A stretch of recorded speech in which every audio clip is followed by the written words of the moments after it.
సంవత్సరాల తరబడి ఎన్ని మందులు వాడినా మీ మోకాల నొప్పులు తగ్గట్లేదా? ప్రాణ పెయిన్ క్లినిక్ లో అత్యాధునిక చికిత్స. అనకాపల్లి జిల్లా కొత్తూరుకు చెందిన పద్మినికి 26 రోజులు హాస్పిటల్లో మృత్యువుతో పోరాడి మృతి చెందిన సంగతి తెలిసిందే. దీంతో ఇద్దరు పిల్లలు తల్లిలేని పిల్లలయ్యారు. వీరి ఆలనాపాలన అమ్మమ్మ తాతలు చూసుకుంటున్నారు. అయితే జరిగిన విషయంపై పిల్లల దీనస్థితిపై సుమన్ టీవీ వరుస కథనాలు ప్రసారం చేసింది. సుమన్ టీవీ కథనంతోనే AP home minister Vangalapudi Anitha స్పందించారు. బాధితులను వెంటనే తన దగ్గరకు పిలిపించుకుని మాట్లాడారు. అనంతరం డీఎస్పీకి ఫోన్ చేసి కేసు విషయాలు అడిగి తెలుసుకున్నారు. బాధితులకు న్యాయం జరిగే విధంగా చర్యలు తీసుకుంటామని వెల్లడించారు. ఈ కేసు విషయంలో తాను అండగా ఉంటానని బాధితులకు భరోసా ఇచ్చారామె. అయితే పిల్లల విషయంపై కూడా ప్రభుత్వం సానుకూలంగా స్పందించి న్యాయం చేయాలని కుటుంబ సభ్యులు వాపోయారు.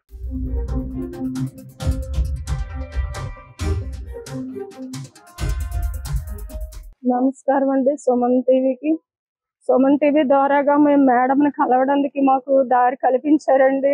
బిడ్డలు ఇద్దరు చిన్న బిడ్డలు అప్పచెప్పేసి వెళ్ళిపోయింది పద్మిని.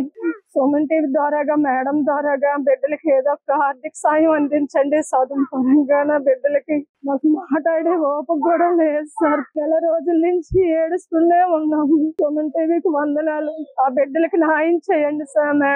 మేడంతో మాట్లాడించారు. మేడం కూడా చెప్పారు.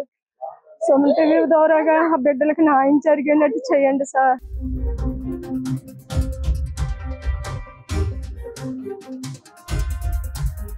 నా పేరు ముల్లప్పరావు అండి. మాది ఏంజిఎల్ కాలేజ్ జంక్షన్ కొత్తూరు. నేను గత 4 రోజుల నుంచి అనకాపల్లి ఎమ్మెల్యే గారిని కలవడానికి చాలా ప్రయత్నించానండి. ఆ కార్యాలయం దగ్గరికి వెళ్ళినప్పుడు ఏ రోజు కూడా నాకు అవకాశం రానివ్వలేదు. సార్ లోపల ఉన్నారు, కలుదిరిగాని చెప్పేసి బయట ఉన్న వాళ్ళు నాకు వెళ్ళడానికి అవకాశం ఇవ్వలేదు. నా పెద్ద కుమార్తెని ఇలాగ గాజువాకి ఇచ్చి పెళ్లి చేసామండి. పెళ్లి చేస్తే అత్తింటి వారు పురుగుల మందు పట్టేసి చంపేశారండి. నా పెద్ద కుమార్తెకి 2 పిల్లలు ఉన్నారండి. సంవత్సరం 6 నెలలు బాబు, 4వ సంవత్సరం పాప ఉందండి. నా వయసు 49 సంవత్సరాలు అండి. నేను ఫార్మాసిటీలో పనిచేస్తుంటాను హెల్పర్గాను. నాకు ఆర్థిక భారం చాలా ఇబ్బందిగా ఉందండి.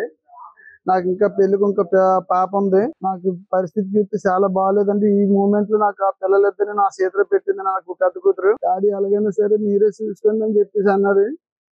ఆ పిల్లల భవిష్యత్తు ఏంటిది అనేది నాకు అర్థం కాక నేను ఈవేళ సుమన్ టీవీ ద్వారా మేము హోమ్ మినిస్టర్ గారిని కలవడానికి వచ్చామండి. కలెక్టర్ ఆఫీసులను ఆమె కలవడం జరిగింది.